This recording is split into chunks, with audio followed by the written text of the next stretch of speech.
guku bururi-ini Kenya Power ni yugite ati ni thiite makiria ma hathara ya shilingi milioni mirongo itano na ni gwa kahinda ka mieri 11 kaunti-ini ya Naikuru kumanagia na Uici gwa transformer hamwe na waya cia thitima no rio koretwo kihaneka mwena ucio kuringana na murugamiri munene no rio rugamiri mwena ucio no rio kirete Zakaria Mbati ni atariria ati riu ni maigite kana ni megetete wega na kuiga kiheri-ini mithenya iria megutigirira ati ni manyitana na muingi itemi-ini ria gukorwo makimathomithia mogwati maria maumanaga na gukorwo makihanyia na njira ya kuiya transformer waya cia thitima na mogwati maria macungagiririo kumanagia na undu uyu.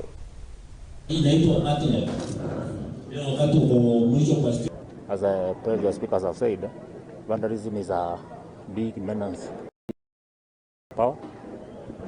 For example, in the last financial year, the year we are ending now tomorrow, we have lost around 59 transformers within Nakuru county.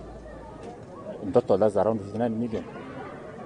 And leave alone the losses we are carrying our customers when without power. It's a big concern to us actually.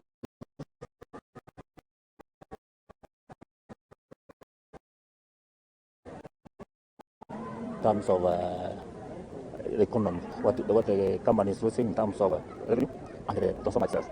The items which are normally ordered are the transformers, conductors, and even naturals from our transmission lines. The transformers, the normally is still copper, which I've displayed here, and transformer oil. As so as it is provided for in the law. That's why I've been moving. We understand in Nakuru there have been challenges. For the last 1 year, we are informed that around 29 transformers have been vandalized. Getting complaints from Kenya Rail. They can avoid critical government infrastructure. We cannot engage to people who engage in vandalism, and this vandalism is taking our country backward.